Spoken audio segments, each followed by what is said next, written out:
Bonjour, on est là en très bonne compagnie de Sandra Pinturo, Rémi Giffon et Dorothée Delay pour partir à la montagne et à la mer, côté Méditerranée et côté océan, pour imaginer et voir avec eux comment on scénographie le paysage dans un projet hospitalité et comment on en redéfinit et twiste les codes également. Alors pour commencer, je vais rapidement vous demander de vous présenter. Sandra Pinturo de la maison Pinturo et Rémi Giffon qui travaille à ses côtés sur des projets à la montagne. Bonjour à tous, Sandra Pinturo, donc je suis propriétaire de la maison Pinturo. C'est une maison qui regroupe plusieurs établissements et ateliers en montagne et également des restaurants. C'est une maison qui a été... Le premier établissement s'appelle l'Hôtel Annapurna et avait été créé par mes grands-parents dans les années 70. Et nous collaborons donc avec l'atelier Giffon et Rémi Giffon sur de nombreux projets depuis quelques années. Bonjour à tous, Rémi Giffon, fondateur de l'atelier Giffon, basé à côté de Lyon. Et en effet, on intervient depuis maintenant bientôt 15 ans sur des projets de chalets, d'hôtels, en montagne essentiellement. Voilà. Et Dorothée sera notre outsider côté mer. Bonjour à tous, donc Dorothée Delay, je suis architecte d'intérieur. J'ai une agence à Paris et à Marseille, maintenant en Méditerranée. Et donc j'ai la chance de travailler sur beaucoup de projets en bord de mer, notamment en Méditerranée ou côté Atlantique. Et donc c'est sur quoi je vous parlerai tout à l'heure. Donc retour sur la famille Pinturo qui est à la montagne depuis 1974 avec une très belle collection de lieux, comme vous le disiez, une histoire de famille dont vous êtes la troisième génération. Et je voudrais qu'on revienne sur les tout débuts, sur à quel point vos grands-parents étaient des visionnaires avant l'heure, qu'ils ont eu leur vision de la montagne et vous allez nous emmener à travers leur histoire. Je vous remercie. Donc mes grands-parents sont arrivés sur Courchevel dans les années 60. Ils sont arrivés sur Courchevel par passion par le ski et vraiment passion pour les montagnes et l'environnement que cela représente. Ils ont construit un premier établissement qui s'appelle l'Hôtel Les Sherpas, qui a été construit dans le secteur du Jardin Alpin, qui est un secteur très agréable au sein de Courchevel, mais qui a un certain nombre de constructions autour. Et puis, après une dizaine d'années d'exploitation, ils ont souhaité construire un deuxième établissement hôtelier, donc l'Hôtel Annapurna, qui a ouvert ses portes en décembre 1974. Nous avons fêté cette année les 50 ans. Et mes grands-parents ont eu un côté très visionnaire sur cet établissement parce qu'ils ont acheté en fait le terrain le plus haut de Courchevel, qui à l'époque était un terrain très éloigné du centre. Et donc, il faut s'imaginer qu'il n'y avait aucune construction sur les 500 mètres en dessous de l'établissement, en dessous de ce terrain. Et ce terrain, d'ailleurs, avait pas pour vocation d'accueillir un établissement hôtelier, mais devait accueillir des chalets. Donc mon grand-père est allé à la mairie pour demander si le PLU pouvait être changé pour justement transformer ces terrains en terrains hôteliers et non terrains à vocation de résidence. Et donc, suite à ça, ils ont attaqué la construction. Et ils avaient vraiment imaginé un bâtiment et un endroit où on pourrait observer et admirer la montagne depuis l'ensemble du bâtiment. Partout où vous êtes au sein de l'hôtel, vous pouvez admirer les montagnes environnantes. Donc l'idée, c'est d'intégrer au maximum l'hôtel dans son environnement sans le gêner.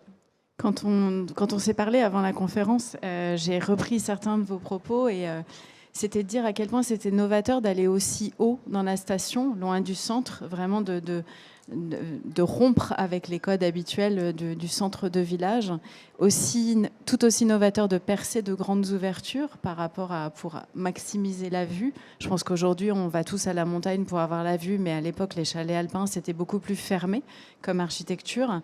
Et de mettre de la moquette au mur, de rompre avec l'idée d'une montagne dure, d'imaginer des intérieurs doux, ouverts, qui créent une continuité intérieure-extérieure.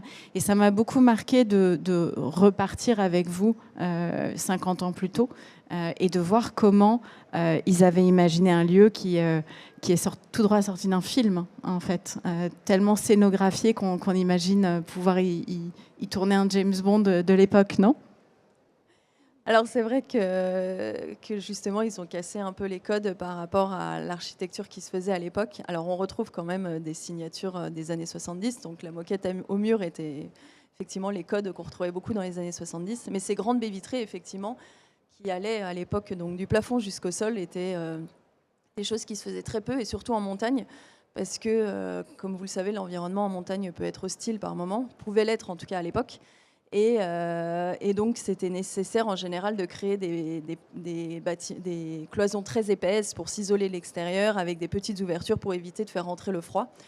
Et à l'inverse, donc, mes grands-parents ont voulu justement tourner l'hôtel au maximum vers les montagnes et donc profiter des montagnes depuis l'ensemble des espaces en créant ces ouvertures, ces très très grandes ouvertures, ces très grandes baies vitrées. Et aucune pièce dans l'hôtel n'est borgne. Toutes les pièces disposent de ces très très grandes ouvertures sur l'extérieur. Et tout en longueur, face sud, hein, plein sud. C'est-à-dire que c'était aussi rompre avec l'idée d'une architecture qui serait 4 côtés, 4 façades, et d'avoir tout plein sud et les zones de service derrière, face nord. Hein. Tout à fait. L'ensemble des chambres, comme vous pouvez le voir sur les photos, sont situées plein sud. 95% de l'hôtel a été tourné comme ça. Et en fait, de l'autre côté, côté vallée, même si la vue est incroyable de l'autre côté, ce sont les circulations ou effectivement des zones de service. Et alors, pour poursuivre dans l'idée des rénovations ou des belles endormies qu'on réveille, Dorothée, c'est aussi un des sujets au quotidien en ce moment, dans une autre région française, à Monte-Carlo. Voilà, où on reprend une de tes citations qui était de dire que c'est important que le paysage prime, et on se retrouve avec cette même idée de quand on est face à la montagne ou face à la mer, il faut que le paysage prime pour faire rentrer de manière subtile l'environnement qui est autour de nous. Et peut-être que tu peux nous parler de ce projet. Oui, exactement. En fait, souvent, on est face à des moments où on a des clients qui veulent absolument un plafond vert ou quelque chose qu'ils ont déjà vu. Et je dis toujours, attention, j'ai fait un plafond vert parce qu'il y avait une histoire qui se raccrochait au plafond vert. Donc, je ne vous mettrai pas un plafond vert si tout d'un coup, vous avez une vue sublime avec une mer transparente. Donc, l'idée, c'est vraiment de remettre effectivement le sujet dans le contexte. Donc pour ça, il y a toujours une recherche historique pour créer un concept unique, singulier. Et donc j'ai voulu prendre l'exemple du Beach Club de Monte-Carlo, sur lequel nous travaillons depuis quelques mois maintenant, qui était effectivement une vraie institution à Monaco. En fait, c'est vraiment un lieu complètement iconique. C'est une institution dans laquelle il y a eu vraiment les premiers beach clubs, hein, comme on les appelle. Donc c'est vraiment au moment des 30 Glorieuses, et c'est vraiment le début de la plage du côté de Monaco, où, comme on voit sur l'image, on est vraiment à l'ancienne avec ces petits costumes d'époque qu'on adore. Donc aujourd'hui, quand on récupère des sujets comme celui-ci, on a bien évidemment tout le poids de l'histoire sur lequel il faut se pencher pour, je trouve, refaire naître un petit peu l'histoire au goût du jour, avec des codes par plein de petites choses qui vont faire qu'on va remettre l'histoire au goût du jour, avec que ce soit les matériaux, que ce soit le design. Donc là, c'est un projet qui sort en avril, donc vous êtes les premiers à le voir finalement. Donc on a designé tous les transats, les cabanas, le restaurant, le spa. Enfin, c'est un très gros chantier. Et donc on s'installe pour de nombreuses années, d'où l'intérêt de travailler ça avec des matériaux qui restent dans le temps. Et ce qu'on voit déjà se dessiner, c'est qu'il y a un lien avec le paysage, hein, cette scénographie, mais il faut aussi faire le lien avec l'histoire des lieux. Donc c'est pas juste scénographier un lieu face à la montagne, c'est le scénographier aussi en regard du passé pour le tourner vers le futur. Et une très jolie série de correspondances d'images. On revient à la montagne avec l'Annapurna. Je trouve que c'est superbe de voir comment c'était avant et comment c'est maintenant. On a une série de quelques images comme ça. Donc là, on est dans les chambres. Oui, tout à fait. Ici, nous sommes sur une suite. Donc effectivement, l'hôtel, forcément, il a 50 ans, donc il a vécu plusieurs cycles de rénovation. Les premiers dans les années 80 avec des extensions et des premières rénovations, puis les années 2000, et enfin, nous avons à nouveau un cycle de rénovation en cours. Donc celle-ci, par exemple, cette photo qui montre une suite dans les années 80-90, et une suite qui vient d'être faite il y a 2 ans, justement par d'ailleurs l'atelier Giffon. continue dans les correspondances avant-après. Donc on voit que les textiles ont changé, mais que finalement l'esprit du lieu est resté le même. Comme le disait Dorothée, c'est très important de respecter l'histoire d'un endroit. Justement, mes grands-parents ont créé ce lieu. L'idée, c'était de le rénover, mais de garder certaines traces de l'histoire. Par exemple, dans cet espace du bar, vous retrouvez l'emplacement et la structure qui n'a pas changé, les tables qui n'ont pas changé, qui avaient été rapportées par mes grands-parents à l'époque. Et par contre, évidemment, les matériaux qui peuvent évoluer et les visuels épurés pour correspondre un peu plus à ce qui se fait de nos jours, et qui correspond également un peu plus à ma vision des choses. On poursuit avec le restaurant qui lui aussi s'inscrit toujours face à la montagne. Et peut-être on voit beaucoup plus de clarté à travers plusieurs de ces images, comme on a eu une envie de peut-être faire rentrer plus de lumière aussi dans la scénographie. Alors la lumière est toujours beaucoup rentrée, justement par ces très belles baies vitrées qui existent depuis l'origine. Mais évidemment, les matériaux, on est tendance maintenant à épurer. Rémi et Dorothée pourront en parler plus que moi, mais nous sommes maintenant sur des volontés de mettre en avant plus les produits et donc d'avoir des choses moins chargées. On est également dans des choses un peu plus modernes. Après, les restaurants viennent d'être faits il y a 2 ans. Nous avons également travaillé avec l'atelier Giffon sur ce projet. Nous avons transformé notre seul restaurant en 3 espaces de restauration distincts. Mais c'est pour plus tard. On reviendra avec l'alpage, effectivement. Là, on voit aussi la piscine qui garde cette même structure de charpente bois et qui s'éclaircit aussi. Je pense que la photographie aide aussi à rendre ça. Et puis, on va voir aussi tous les autres espaces, notamment à travers des nouveautés dans le groupe. Ce qui m'amène à parler de nouveau, à revenir côté mer, avec comment est-ce qu'on ancre une envie. Alors là, en l'occurrence, le surf. Ouais. Et c'est un beau projet que tu as signé autour du surf. Oui. Alors là, on change de côte. Donc effectivement, Osgore, c'était un projet assez fou parce qu'on a eu très peu de temps. Donc c'était après le Covid. Moi, j'avais un attachement à Osgore par rapport à mon enfance, dans laquelle j'ai eu la chance d'aller beaucoup à Osgore par mes grands-parents. Et du coup, je m'étais toujours dit, moi, qui a un attachement à la lumière, à Osgore, c'est magnifique, mais parfois, ces maisons basques, elles manquent cruellement de lumière. Et donc, je me suis dit qu'il fallait faire rentrer vraiment ce côté très surf house à l'intérieur de la maison qui était assez classique finalement. Donc du coup, cette fois-ci, là, je me suis un petit peu amusée avec ces fameux plafonds. Et du coup, j'ai pris tous les codes et les twistés avec de la marqueterie de bois. Il y a une photo, la fameuse tête de lit qu'on a beaucoup vue dans la presse parce que je pense qu'elle a marqué les esprits.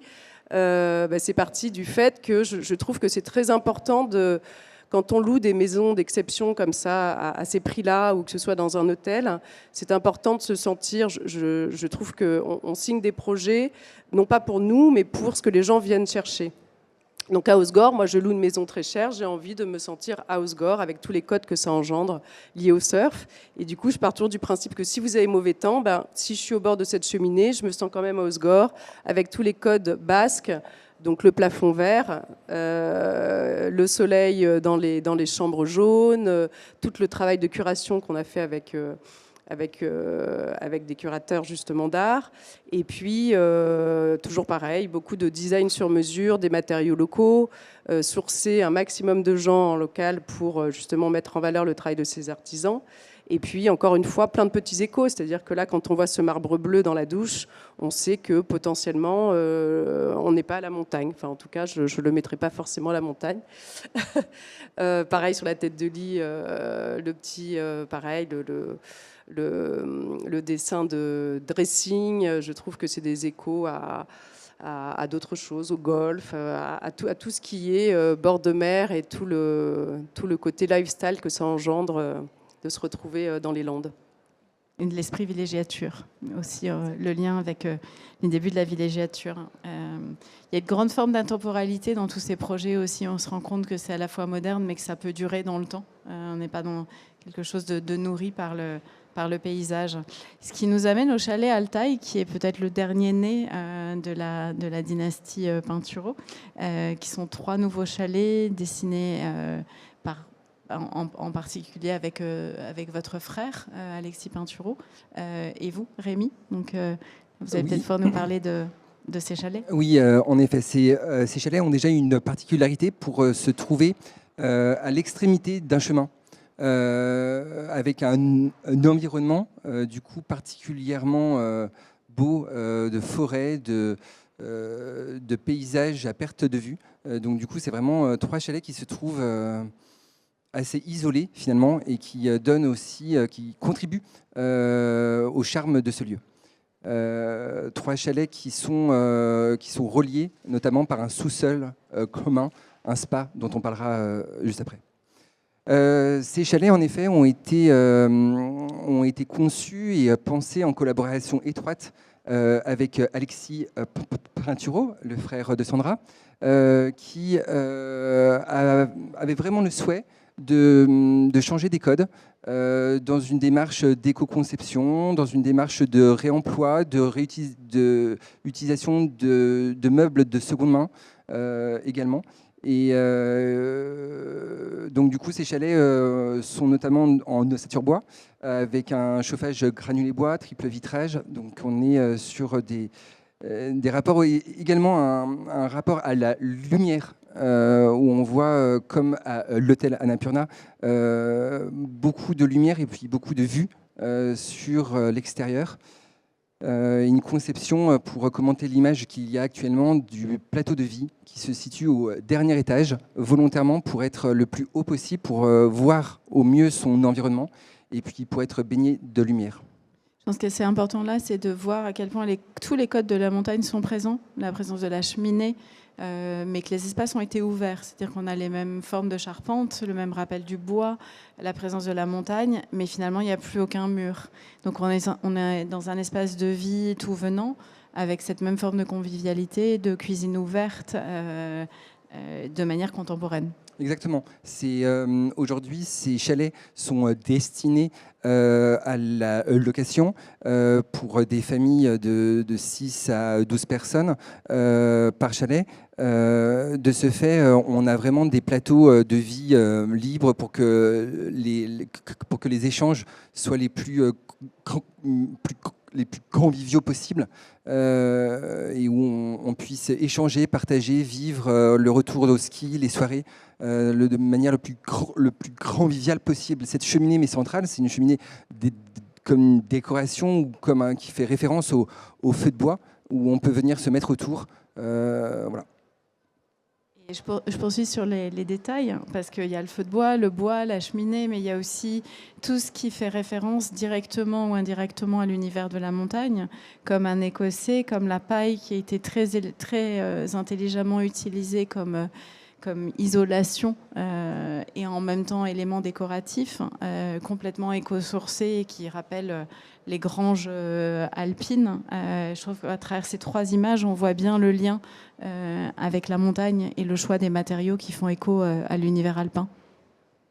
En effet, le matériau le plus utilisé, c'est le sapin brossé, qui vient de France. Je le souligne parce que c'est des choses qui, aujourd'hui, la provenance des matériaux est un grand sujet. Et du coup, on a développé dans ce projet tous les environnements, les revêtements, les agencements avec ce sapin brossé. Et puis, comme vous le disiez, mais Clara, sous ces codes de la montagne liés à la laine, au carreau, le tartan, le pied de poule, sont des inconditionnels. Et aujourd'hui, les environnements de montagne, les intérieurs de montagne, c'est beaucoup le bois, la laine, la pierre, ces choses qui ne passeront jamais et qui font aussi l'authenticité et l'identité de ces lieux qui sont recherchés.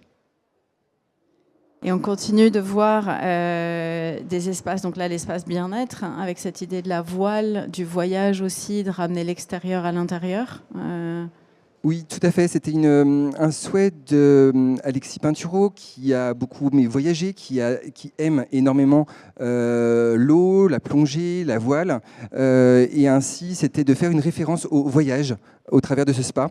Référence au voyage où le filet central fait référence au catamaran, puisque de part et d'autre du filet, il y a un deck qui donne côté piscine. Et j'attire votre regard sur le rapport à la lumière, où il y a en gorge au-dessus de la piscine une installation d'un verre soufflé sur un axe qui reproduit le reflet, le mouvement mais de l'eau. Qui est en action, où on voit le mouvement de l'eau qui se reflète. Voilà, d'où cette intention. Et dans le projet, au-delà de la dimension authentique recherchée dans les matériaux, dans cette approche, il y a aussi cette dimension onirique, cette dimension de concept qu'on cherche à développer dans les projets. Et ce spa en est une illustration. Donc là, on voit une autre image du spa, côté plus bois, donc vraiment le cocon. Tout à fait, c'est une vraie recherche d'expérience mais bien-être, où on a plusieurs bains froids, plusieurs saunas, plusieurs hammams, en fonction que des températures différentes, dans un environnement assez épuré, où on est vraiment en retour ski, ou autrement par mauvais temps, de pouvoir se reconnecter avec soi-même. C'est des vraies valeurs ajoutées dans les intérieurs de montagne, dans les chalets aujourd'hui, d'avoir ce type d'espace. Et autre valeur ajoutée, la ski room, qui elle fait des bonds en avant, des bonds quantiques en avant, parce qu'à l'époque, on ne pouvait pas imaginer dédier des dizaines de mètres carrés au ski room. Et maintenant, c'est une partie intégrante de la vie du chalet, où c'est l'interface avec l'extérieur, où on peut tout ranger, on peut passer du temps, où on n'est pas juste dans un sas. Exactement. Le ski room, surtout ces dernières années, avec l'évolution du matériel, a énormément évolué. S'il y a 20 ans, c'était un grand placard, aujourd'hui, c'est une pièce à part entière, une pièce autant esthétique que technique, où généralement, on part tous ensemble au ski, donc on évite une dizaine de personnes à s'équiper en même temps, d'où l'importance d'avoir de la place et de penser les agencements, les aménagements de manière le plus optimisée mais possible, sans éloigner le côté décoratif, puisque c'est une pièce à part entière mais du chalet. Et là, sur ce ski room-ci, référence au champion du monde qui est Alexis, avec la référence aux poignées de porte de placard qui sont des bâtons de ski. Là, on a une meilleure vision des portes de placard et du des coup, détails. c'était une référence. On essaye dans chaque projet d'apporter des éléments qui soient spécifiques, qui soient à l'image du client. Et ces bâtons de ski en guise de poignées de porte en sont un exemple. Et on continue dans quelques détails. Donc là, on voit un peu mieux la vision de la salle de bain avec la paille intégrée et le côté recyclage, éco-conception qui finalement est là en filigrane partout, jusque dans le choix des objets, dans le choix du seconde main, du mobilier seconde main, d'aller chercher des détails comme ça qui font la différence avec beaucoup de seconde main, uniquement de la fabrication française, un sourcing local. Et c'est peut-être ça aussi, scénographier un paysage de montagne, c'est de coller au territoire. En effet, un sourcing, comme vous le dites Clara, d'artisans, d'artistes, certains de Savoie, ou en tout cas le plus possible mes Français, allant jusqu'à une sélection de livres, d'ouvrages choisis en collaboration étroite avec Alexis, toujours sur des thèmes de montagne, d'écologie, de nature, pour que l'expérience client dans ces espaces soit intégrée jusque dans le parcours d'un livre. Et alors, on a une unité de lieu à Courchevel, mais du côté de Dorothée, qui va de la côte basque à l'océan Atlantique en passant par la mer Méditerranée. Est-ce que ça change la conception du paysage quand on est face à différents entre mer et océan? C'est ce qu'on va voir ensemble avec deux exemples pour commencer. Alors oui, effectivement, on essaye, déjà parce qu'il faut s'amuser et surtout essayer de proposer des choses qui durent dans le temps avec on se renouvelle.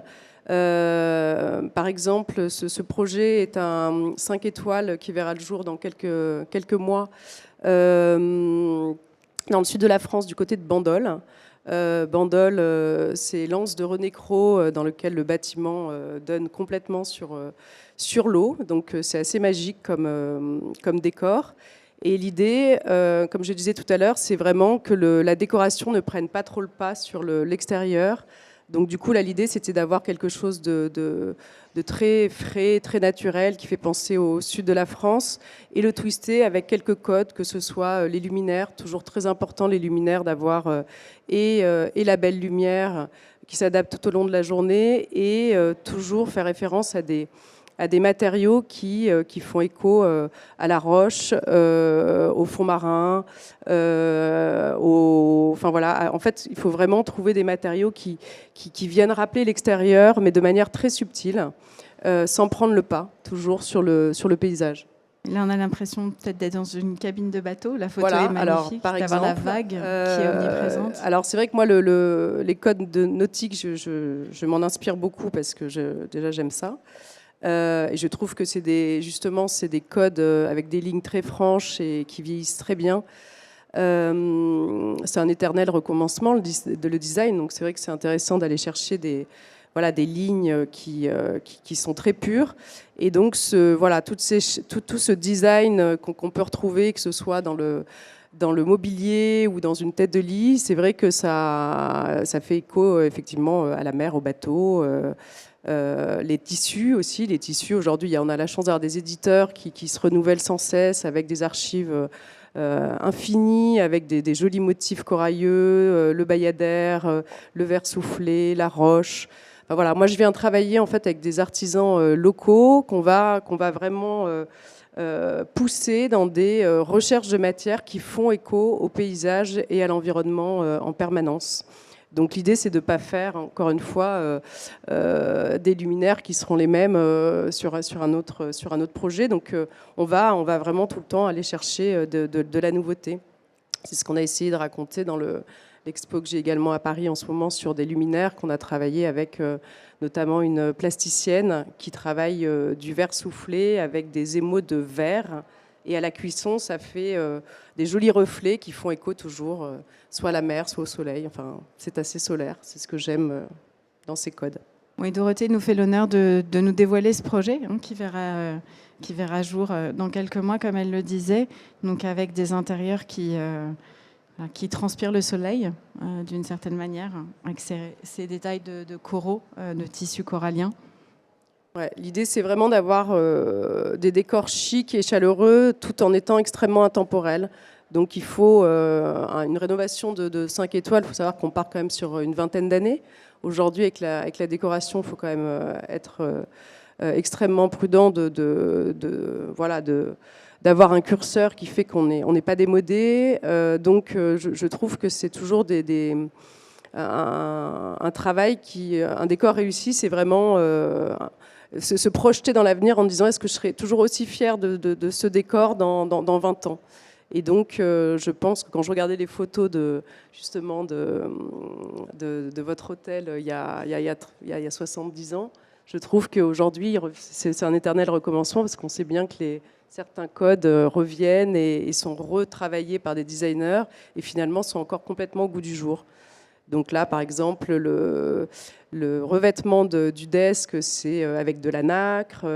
Le tissu Schumacher, on est sur des algues montantes. Enfin, voilà, moi, j'aime bien jouer des patines, de la profondeur, du reflet, de la matière et toujours travailler des matériaux effectivement nobles, qui vieillissent bien, dans lesquels on se sente bien. Je pense que c'est très important. Et là, on a la terrasse extérieure.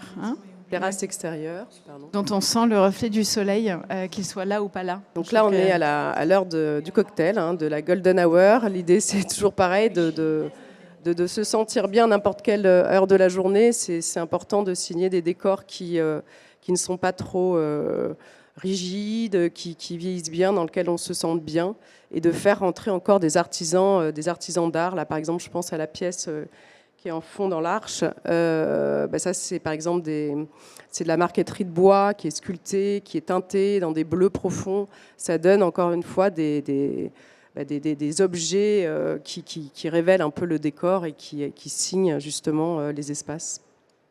On quitte la Méditerranée pour l'Atlantique. Pour l'Atlantique. Alors avec là, rien à voir. l'hôtel Les Cimes Bleues. Exactement. Donc là, rien à voir. On repart dans les codes atlantiques.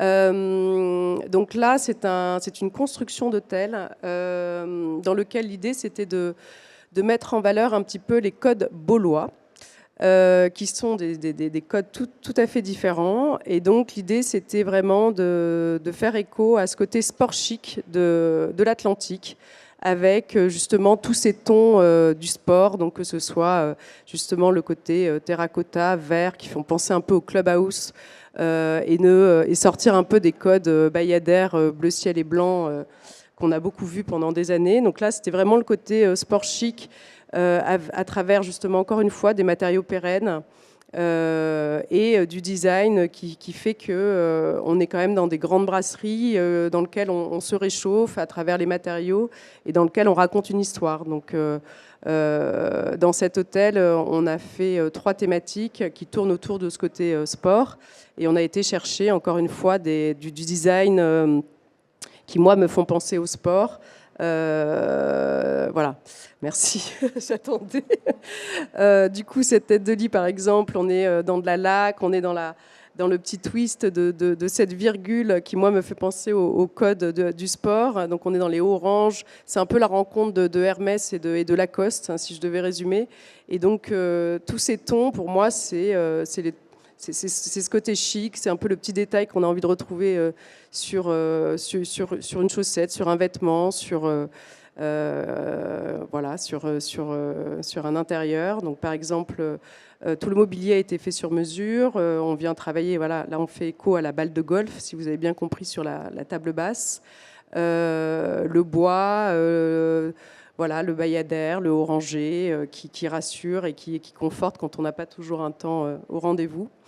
Le bois, toujours un autre décor. Et de suivre ces petites ou grandes intuitions.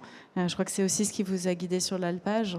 L'Alpage qui est le projet du restaurant gastronomique de l'Annapurna, qui veut en tout point faire penser qu'on est à la montagne, dans la montagne, sous la mousse, au contact du bois.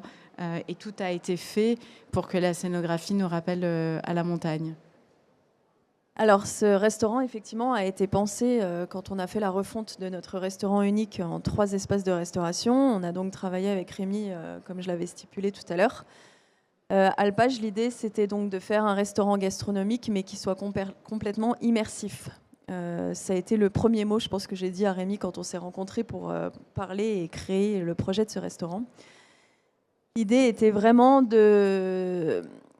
donc le nom, c'était justement Alpage, donc de se retrouver dans les alpages et de la montagne et se retrouver au cœur de la montagne. Et donc Alpage a été pensé exactement de cette façon.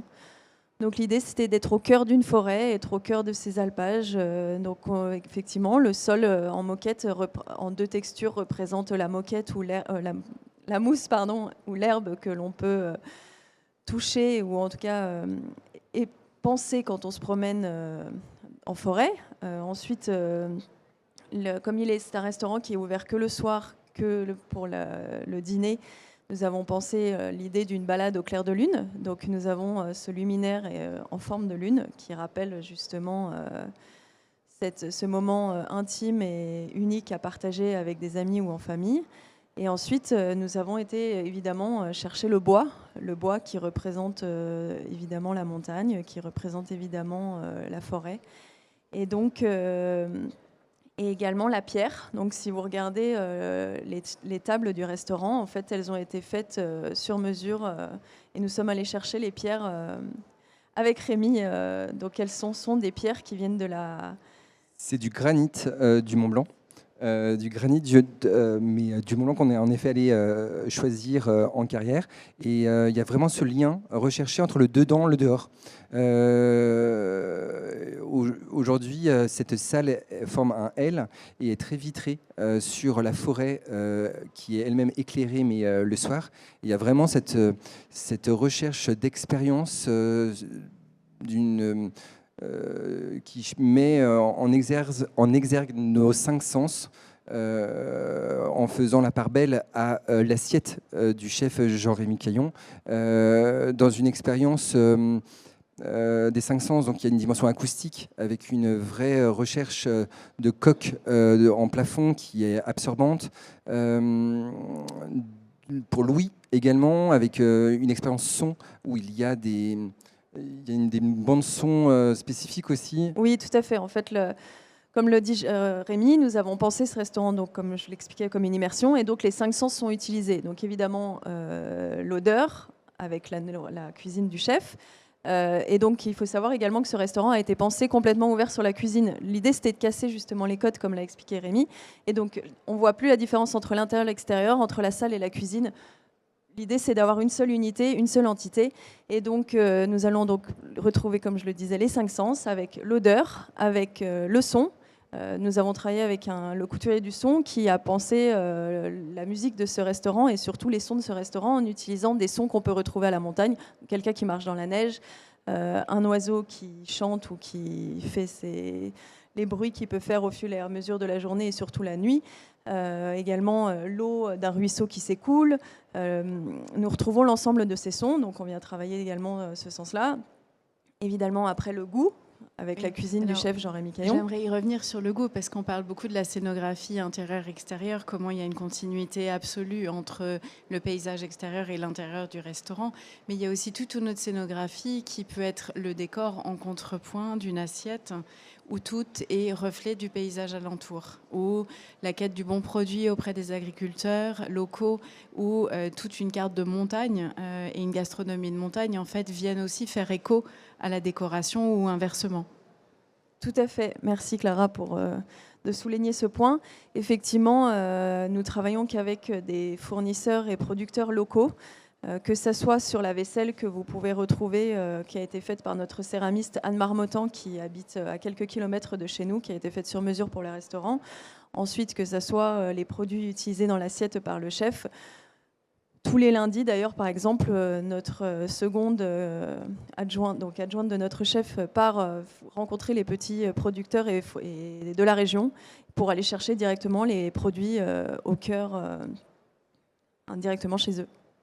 Donc, c'est ça que je trouve intéressant dans l'histoire de la scénographie, c'est qu'on scénographie ce qui est évident, c'est-à-dire le dehors, on est à la montagne, c'est une évidence, c'est presque même une contrainte. Et puis ensuite, on vient aussi scénographier quelque chose, un imaginaire du monde alpin qui se traduit dans une cuisine, qui se traduit dans des matériaux et autres. Tout à fait. C'était la recherche justement de l'immersion au sein de ce restaurant, que ce soit donc dans les matériaux, que ce soit dans les produits proposés en cuisine, que ce soit dans le fait de casser les codes en ouvrant la cuisine sur le restaurant, ce qui est assez unique sur un restaurant gastronomique. Également, les cuisiniers viennent en salle et les personnes de la salle vont en cuisine. Les clients sont également invités à aller en cuisine. L'immersion est complète. Merci. Et j'aimerais qu'on finisse cette conférence sur les imaginaires, parce que je pense que tous, on a un imaginaire de l'océan, de l'Atlantique, de la mer, de la montagne. Et Dorothée, dans tes décors, il y a souvent une évocation du large, une évocation de quelque chose qui nous emmène un peu plus loin. C'est un peu comme si on dépassait le paysage juste là, juste autour, pour aller chercher une inspiration plus grande. Et voilà, je voudrais qu'on finisse sur l'importance des imaginaires en décoration, notamment au contact de l'univers marin. Oui, effectivement, c'est un bon exemple. Alors moi, c'est toujours vraiment les matériaux dans lesquels je m'amuse le plus, parce que ça permet de réinterpréter en fait plein de choses. Donc là, on est dans une salle de bain de la fameuse Surf House à Hossegor, mais on a d'autres visuels. Là, par exemple, on a une céramiste derrière qui a fait une très jolie œuvre qui représente Hossegor. Donc c'est vraiment une œuvre 100% pour cette maison. Là, j'ai voulu représenter le soleil dans la chambre parce que je trouve que c'est important d'avoir cette sensation de surf house bord de mer. Et la vague. La vague, bien sûr, la vague de la tête. Abstraite. Oui, c'est vrai. D'ailleurs, j'en fais presque un logo, la vague. Non, et je voudrais revenir surtout sur les matériaux, parce qu'on n'a pas beaucoup de temps. Peut-être, là, effectivement, c'est un spa. L'idée, c'est d'être complètement dans l'immersion de la mer, parce que c'est une anse dans laquelle Cousteau faisait beaucoup de plongées.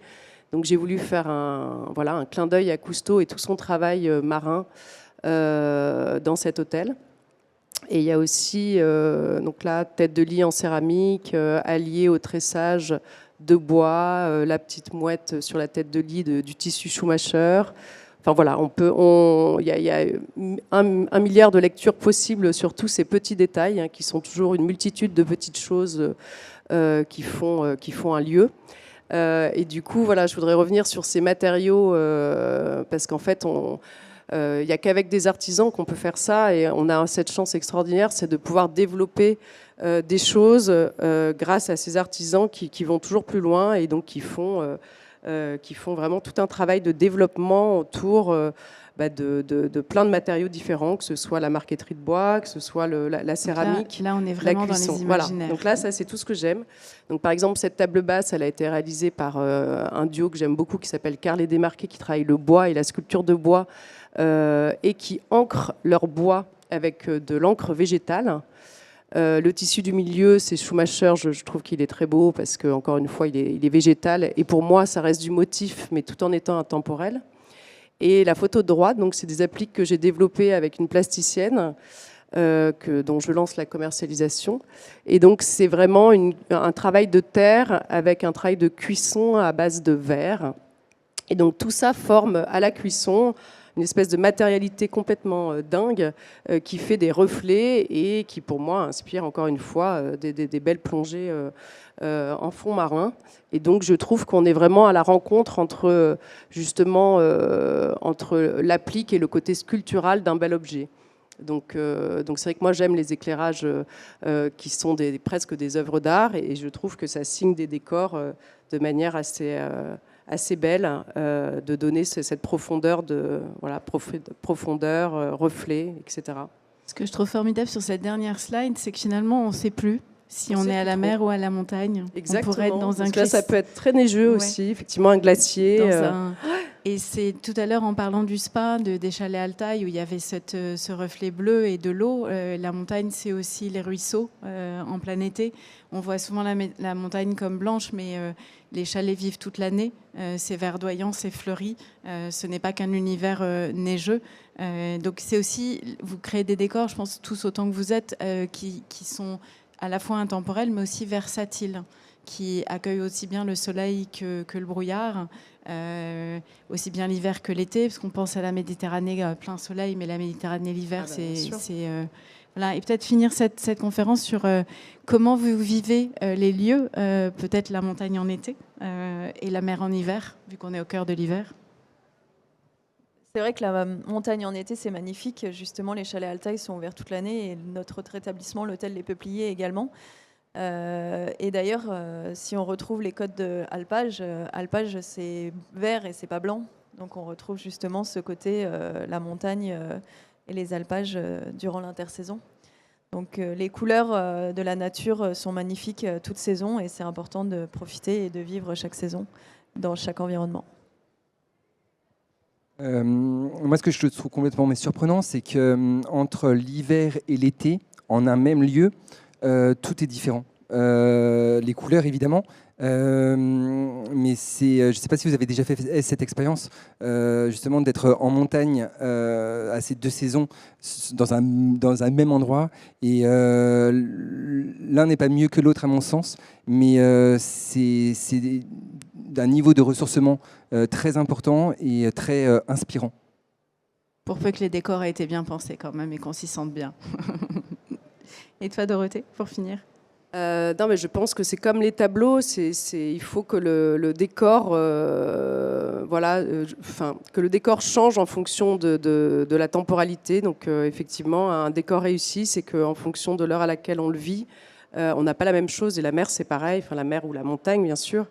Et donc jouer avec, encore une fois, les reflets, la matière, etc., c'est ce qui fait que vous avez mis l'histoire en une et du coup le lieu a plusieurs reflets finalement, plusieurs images. Merci beaucoup et on le voit sur ces matières développées sur mesure, on les imagine prenant le soleil ou un jour plus gris. Donc, Exactement. Merci à vous pour ces décors inspirants et ce voyage entre mer et montagne. Merci. Merci à vous.